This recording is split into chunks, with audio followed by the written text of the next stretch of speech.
12 kilometre পায়ে হাইটাও একটা রুটি পায় নাই। এরপরে যখন একটা রুটি নিচে ফিরে আসতেছিল যখন, তখন বুলেটের আঘাতে ওই বাচ্চাটা ঝাঁঝরা হয়ে গেছে। যারা ফজরের নামাজ, আমার শায়েখ, আমার হুজুর, আমার উস্তাদ, আমার মুরব্বী বলছেন, আমি এই জন্য ওই কথার তাকিদ করলাম। ফজরের নামাজ মোমেনের নামাজ। ফজরের নামাজ দ্বারা প্রিয় ভাই ছেলেরা, বাবা শোনো বাপ, এটা কঠিন কিছু না, মোটেই কঠিন কিছু না। 4 রাকাত নামাজ কঠিন না। একটা মোবাইলে অ্যালার্ম দিয়ে রাখলেও উঠা যায়। আবার ঘুমাও ফজরের পরে, লাগলে তোমার ঘুম বাকি থাকলে তুমি আবার ঘুমাইও। ফজরের নামাজ পড়ার চেষ্টা না করলে, বিশ্বাস করেন এটা জরুরি বিষয়, এটা জরুরি বিষয়। ফজরের নামাজ অভ্যস্ত হইতেই হবে। রাসূলুল্লাহ সাল্লাল্লাহু আলাইহি ওয়াসাল্লাম বলছেন এটা, যে ফজর পড়ে না সে মুনাফিক। হযরত আব্দুল্লাহ ইবনে ওমর রাদিয়াল্লাহু তাআলা আনহুমা বলছেন, নবীজির জামানায় ফজরের নামাজের অনুপস্থিতি দেখে আমরা মুনাফিক চিনতাম। হযরত আব্দুল্লাহ ইবনে মাসউদ বলছে, নবীজি সাল্লাল্লাহু আলাইহি সাল্লাম কারো ঈমানের ব্যাপারে সন্দেহ করিলে তাকে ফজরের নামাজে তালাশ করতেন। যদি ভাবতেন সে মুনাফিক কিনা, তাহলে তাকে ফজরের নামাজে তালাশ করতেন। 2 দিন 3 দিন ফজরে অনুপস্থিত দেখলে নবী বলতেন, হ্যাঁ আমি এমনটাই ভাবছিলাম যে আসলে সে মুমিন না মুনাফিক। এই জন্য দোস্ত, সব ছেলেরে বলি, প্রিয় ভাই আমার এই কথা মনে রাখো, জুমার নামাজ দিয়া, জুমার নামাজের অনেক ফজিলত, কিন্তু জুমার নামাজের মাধ্যমে মুমিন এবং মুনাফিক চিহ্নিত হয় না ফজরের নামাজ দিয়া। ফজরের নামাজ, ফজরের নামাজ। তুমি তো মনে করছো জুমার নামাজ, না না, জুমার নামাজের নেকি আছে অনেক, কিন্তু তুমি মুমিন নাকি মুনাফিক এটা পার্থক্য করার প্রমাণ মাপকাঠি হলো ফজরের নামাজ। ফজরের নামাজ, ফজরের নামাজ। এজন্য হযরত আব্দুল্লাহ ইবনে মাসউদ বলছেন, রাসূলুল্লাহ সাল্লাল্লাহু আলাইহি সাল্লামের জামানায় চিহ্নিত মুনাফিক যারা, মানে বাস্তবিকে যারা সবাই জানতো মুনাফিক।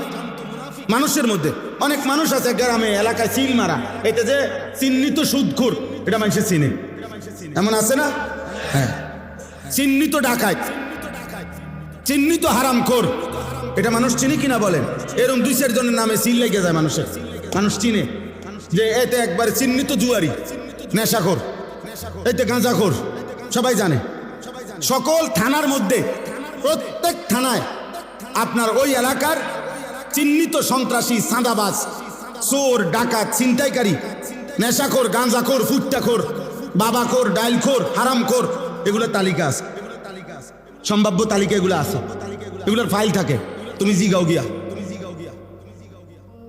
তো হযরত আব্দুল্লাহ ইবনে মাসউদ বলেন, নবীজির জামানায় এরকম যারা চিহ্নিত মুনাফিক, মানুষে জানতো ভিতরে ভিতরে যে সে মুনাফিক, কিন্তু সে তার মুনাফিকি ঢাকবার জন্য তিনি বলেন যে ওই চিহ্নিত মুনাফিকরাও ফজরের নামাজের জামাতে আসতো,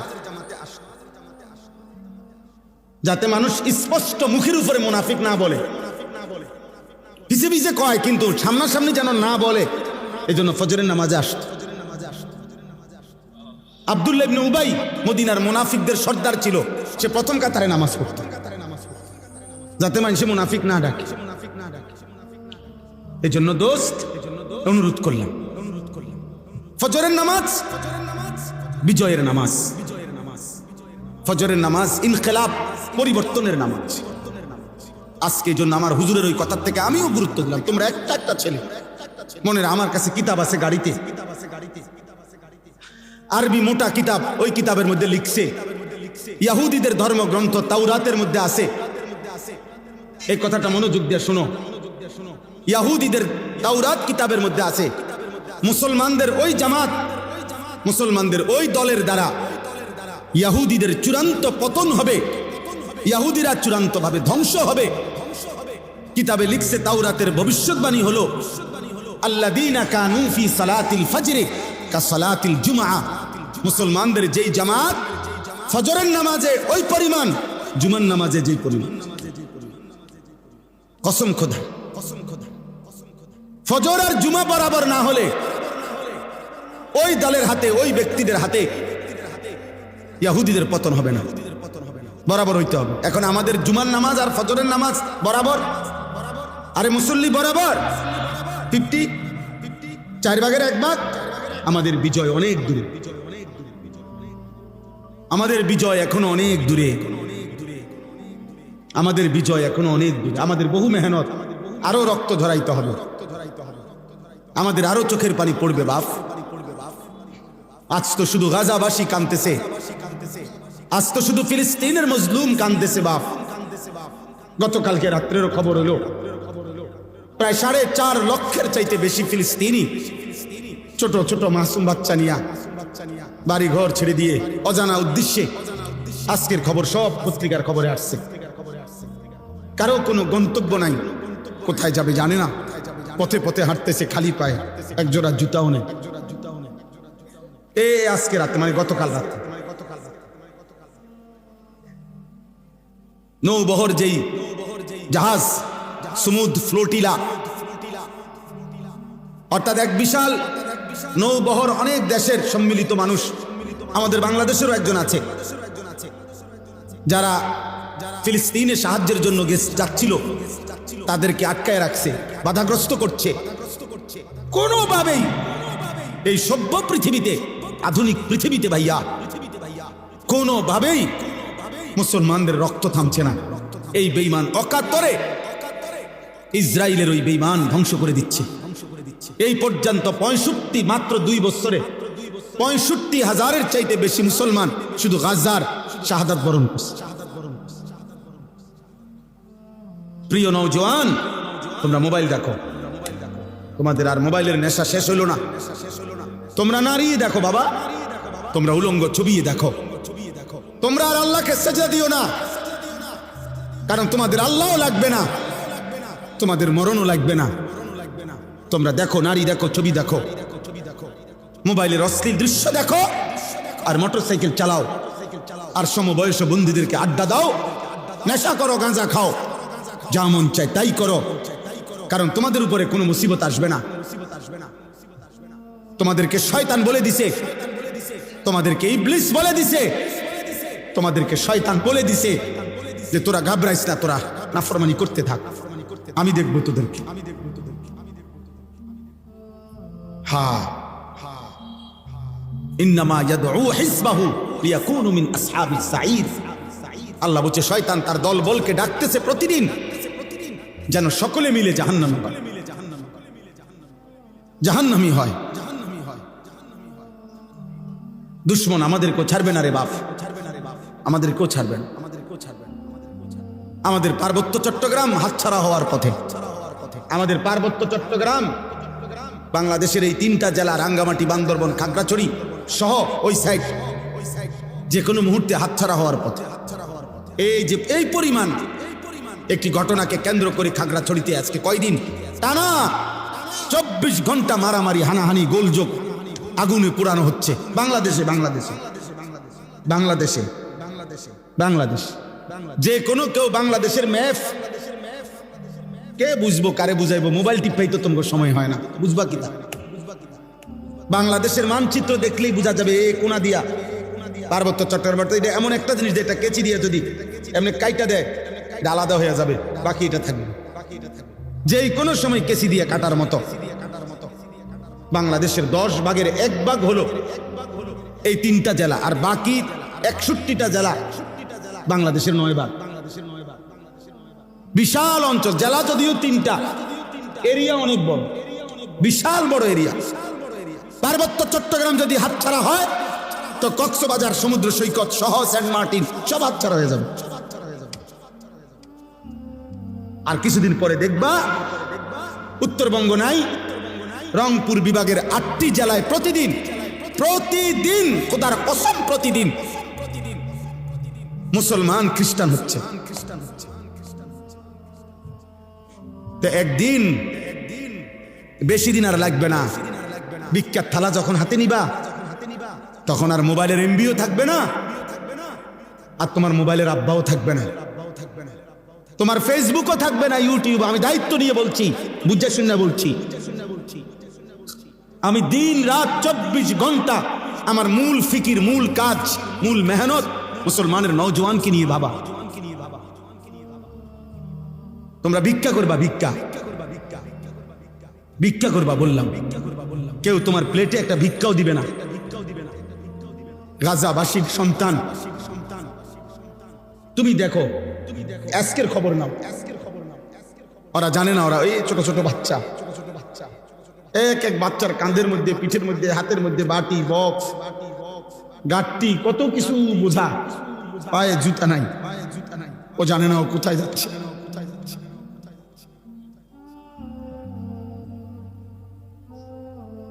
ও জানে না ও কোথায় যাচ্ছে। আমার একটা 4 বছরের মেয়ে আছে। আমি প্রতিদিন রাত্রে 2টা, 2:30, 3টা বাজে মাহফিল থেকে যখন যাই, ওই পর্যন্ত আমার মেয়েটা সজাগ থাকে। আমি গেলে কিছুক্ষণ আদর করলে, বুকে জড়ায় ধরলে, আদর করলে, আমার লগে কিছু কথা থাকে তার। ও তার ভাই বোন অন্যগুলার নামে বিচার দেয় আমার কাছে, ওই মারছে, এই করছে, সেই করছে, এগুলা শুননা আদর করে দিলে তুই আমার মেয়ে ঘুমায়। তো গাজার 4 বছরের বাচ্চা মেয়ে হতো এমন। ও তো বাবার আদর চায়, মায়ের আদর চায়।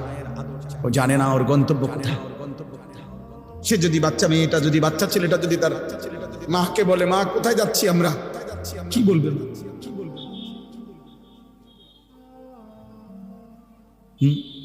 কি ভাবছো ছেলেরা? আমরা তোমাকে চেহারা দেখলেই তো বুঝি। অধিকাংশই মাগরিবের নামাজ পড়ো নাই, অধিকাংশই এশার নামাজ পড়ো নাই। যুবক, চেহারা দেখলেই, চেহারার মধ্যে কোনো দয়া মায়ার চিহ্ন নাই। চেহারার চুল দেখলে বোঝা যায় না মুসলমানের বাচ্চা না বেঈমানের বাচ্চা। চুল দেখলে বোঝা যায় না। প্রতিদিন যত্ন করে 300 টাকা খরচ করে, সপ্তাহে সপ্তাহে, 15 দিনে, 1 মাসে 300-500 টাকা খরচ করে, আহা মুসলমান, বেঈমানের মতো, ওই কুত্তাদের মতো, মুশরিকের মতো চুল রাখতেছ। একজন চুল কাটার পিছনে সময় ব্যয় করতেছে ঘন্টার পর ঘন্টা।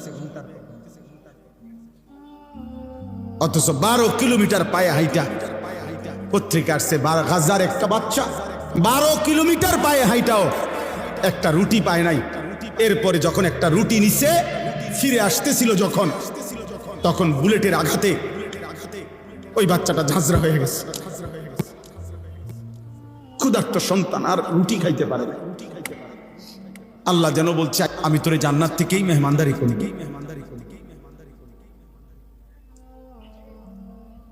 আমি তোকে জান্নাত থেকেই মেহমানদারি করি। এই জন্য বাপ, আমি একজন ছেলের আশায় আছি। আমি কোনো প্রার্থী না, আমার কোনো মার্কা নাই, আমি কোনো নির্বাচনী জনসভায় আসি নাই। আমি আশা করি কোনো একজন ছেলেও যদি ভাবো যে আমার বদলানো দরকার, আমার আল্লাহর সাথে, আমাদের আল্লাহ ছাড়া আগেও কেউ ছিল না, আগামীতেও কেউ নেই। আমরা বেঈমানদের মতো সমপরিমাণ। আমরা যদি 200 কোটি মুসলমানও রাত দিন মাড়ি গাড়ি পরিশ্রম করি, তারপরও কাফের মুশরিকদের সমপরিমাণ দুনিয়া, অর্থ সম্পদ, ক্ষমতা, অস্ত্র সরঞ্জাম আমাদের হবে না। আমি বললাম এটা হবে না। আল্লাহ যদি কাফের চাইতে বেশি পরিমাণ দুনিয়া ইমানদারদেরকে দিত, তো নবী মুহাম্মদকেই দিত। কথা বোঝো নাই? রাসূলুল্লাহ সাল্লাল্লাহু আলাইহি সাল্লামকেই দিত, কারণ উনার চাইতে বেশি তোমারে ভালোবাসে। কথা বলে না? নবীজির চাইতে বেশি ভালোবাসে তোমারে। তো যেদিন আল্লাহ নবী পেটে ক্ষুধার কষ্টে 2টা পাথর বাঁধছিলেন, সেদিন আল্লাহ ছিলেন? কথা বলে না? আরে আল্লাহ ছিল কিনা বলো না? যেদিন নবীজি সাল্লাল্লাহু আলাইহি সাল্লামের দান শহীদ করা রক্তে উহুদের প্রান্তরে পড়েছিলেন ঘন্টার পর ঘন্টা, সেদিন আল্লাহ ছিল? তো তুমি বুঝো না? দুনিয়া মিলবে না বেঈমানের মতো। আমরা যদি বিল্ডিং বানাই 30 তলা, তো বেঈমান স্বাভাবিক বিল্ডিং বানাবে 150 তলা। তুমি ওই পর্যন্ত যাবে কোন দিন? তোমার বিল্ডিং যেদিন হবে 330 তলা, ওদের বিল্ডিং হয়ে যাবে 200 তলা। হ্যাঁ হ্যাঁ, এই জন্য হবে না। আমাদের মাধ্যম একটাই, আমাদের আল্লাহ। আমাদের মাধ্যম, আমাদের সম্পর্ক, আমাদের রাত গভীরের কান্না, আমাদের চোখের পানি, আমাদের সাধ্যমতো প্রস্তুতি এবং আল্লাহর মদদ, এটাই আমাদের বিজয়ের মাপকাঠি। তাহলে এখন আমার দুঃখের কথা এটাই শুধু যে না আমাদের কাছে সমপরিমাণ কাফের মুশরিকদের কিছুই নাই, আবার আমরা আল্লাহর সাথে সম্পর্ক ছিন্ন করে ফেলতেছি। নামাজও পড়ি না, রোজাও রাখি না, হারাম করে যে 30 বছর হারাম খায়, এটা কি সুদখোর, প্রতিদিন হারাম খাচ্ছে, প্রত্যেক দিন ওজনে কম দেয়। যার স্ত্রী বেপর্দা, এই অসভ্য মহিলা প্রতিদিন বেপর্দা। যার ঘরে টেলিভিশন চলে, তার ঘরে প্রত্যেক দিন নাটক, সিনেমা, নর্তকীর ছবি চলে। কিরে ভাই, আল্লাহর সাথে আমরা এইভাবে সম্পর্ক বিচ্ছিন্ন করলাম কেন? তাহলে আল্লাহর সাথেও আমরা সম্পর্ক ছেড়ে দিলাম। তোমরা ছেলেরা নামাজও পড়ো না, সেজদাও করো না, আবার দুনিয়ায় বাঁচবার জন্য কাফেরদের সমপরিমাণ অস্ত্র, ক্ষমতা, সম্পদ এটাও তো তোমাদের নাই, তো টিকবা কেমনে? না আল্লাহ আছে তোমার, না তোমার দুনিয়াবি সম্পত্তি আছে, তো কিছুই তো নাই, তো তুমি বাঁচবা কেমনে? আগামী দিনে টিকবা কেমনে? তোমরা আগামী দিনে টিকবা কিভাবে? কি মনে হয় আর কারো উপরে আক্রমণ করবে না তো? কথা বলে না কেন? না না না, আর করবে না। এরা বলে দিছে যে শুধু আমাদের ক্ষোভ শুধু পড়ে, বাকি সব মুসলমান আমাকে বন্ধু। তাহলে তাহলে বলো ভাই, বলো। এই জন্য দয়া করে, আমাদের আল্লাহ ছাড়া কেউ নাই। আমাদের খবর, আমাদের কথা শুনবার মতো আমাদের আল্লাহ। আমাদের খবর নেবে একজনই, তিনি আল্লাহ। তিনি আল্লাহ। আমাদের দুনিয়া শেষ না, আমাদের মৃত্যু, আমাদের কবর, আমাদের আখিরাত, আমাদের হাসর, এটা আমাদের মূল টার্গেট। মূল টার্গেট।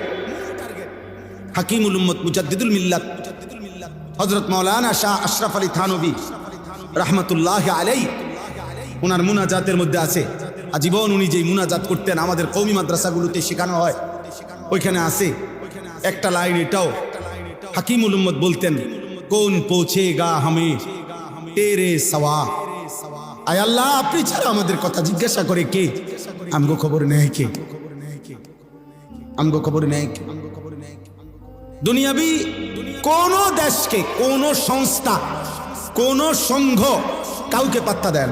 ওই দিন জাতিসংঘে সে যখন বক্তব্য দিতে দাঁড়াইছে, সব দেশের প্রেসিডেন্ট অধিকাংশই চলে গেছে জাতিসংঘের সদর অফিস থেকে, হলরুম থেকে, মানে তার বক্তব্যের মুহূর্তে সবাই উঠতে চলে গেছে। এখন আমি মাত্র ওয়াজ করতে বইলাম, আর আপনারা যদি সব উঠটা জানগা আমার দেখা, তাহলে আমার কাছে এটা প্রেস্টিজে লাগবে কিনা? কথা বলে না কেন?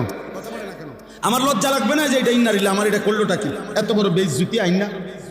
কিন্তু ওই বেঈমান প্রায় 100 দেশের প্রেসিডেন্ট বের হয়ে গেছে, কিন্তু সে 1 মিনিটের জন্য লজ্জিত হয় নাই, বরং সে তার পুরা বক্তব্য জাতিসংঘের সদর দফতরে সে বক্তব্য পেশ করছে, এবং সে বুঝাইছে পরিষ্কার, সারা পৃথিবী একসাথে এক মাঠে বললেও আমি যার উপরে 1 সেকেন্ডের জন্য আক্রমণ থামাবো না, থামাবে না বলছে। অর্থ হইল জাতিসংঘ ওরা চালায়, পৃথিবীর সমস্ত সংবাদ সংস্থা ওরা চালায়, পৃথিবীর মাল্টিন্যাশনাল আন্তর্জাতিক যত কোম্পানি ওরা চালায়, আমেরিকার প্রেসিডেন্ট ইহুদিদের সিদ্ধান্তে হয়, সারা পৃথিবীর সমস্ত কলকাঠি নাড়ে ইহুদিরা। বাহ্যিকভাবে তাদের ক্ষমতা এই যে তুমি আমি যে কাউকে চাইলে মিনিটের মধ্যে করে ফেলবে, পৃথিবীর থেকে নিশ্চিহ্ন করে দিবে। আর এটা আমরা মাথায় রেখেই চলি, হারায় গেলে হারায় গেলাম, অসুবিধা কি? মরে গেলে মরেই গেলাম, মরে যাও, তার কোনো শরমের কিছু না। কথা বলে না? কিন্তু ওরা কাউকে পাত্তা দেয় না। এক আল্লাহর আযাব ছাড়া, আল্লাহর ফয়সালা ছাড়া, মুমিনের চোখের পানি ছাড়া, আমাদের সম্মিলিত হিম্মত ছাড়া, আল্লাহর মদদ ছাড়া, বাহ্যিক কোন শক্তি, বক্তৃতা, বিবৃতি দিয়া এই বেঈমানরে থামানো যাবে না। ফেরাউনরে বক্তৃতা দিয়ে নি থামাইছে না মহান আল্লাহর গজব দিয়ে? নমরুদকে বক্তৃতা দিয়ে নি থামাইছে না আল্লাহর গজব দিয়ে?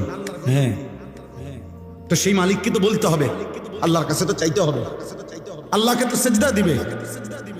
চলো ভাই, আজকে নিয়ত করি, আমরা সবাই দিল থেকে আমাদের মৃত্যু, আমাদের কবর, আমাদের আখিরাত, এটা আমাদের মূল বিষয়। সবাই মিলে নিয়ত করো। কিশোর ছেলেরা, আমার আশা ভরসার এক কেন্দ্রস্থল, নওজোয়ান তোমরা সিদ্ধান্ত নাও, এমনটা কইরো না বাপ। নিজেদেরও ক্ষতি হবে, ইসলামেরও ক্ষতি হবে, মুসলমানদেরও ক্ষতি হবে বাপ। তুমি আল্লাহ চাহে তো তোমাদের যাদের বয়স 16, 18, 20, 22 বছর, বাবা তোমরা তো আল্লাহ চাহে তো বিয়ে করবা, আল্লাহ যদি হায়াত দেয় তো, আল্লাহ যদি দেয় তোমাদেরও সন্তান হবে একদিন ইনশাআল্লাহ। আল্লাহ যদি বাঁচায় তোমাদেরকে, তুমি ভেবে দেখো বাপ, আগামী 20 বছর পরে যদি তুমি বা তোমার পরিবার বংশধর সন্তানের নিরাপত্তা না থাকে কি হবে বাপ?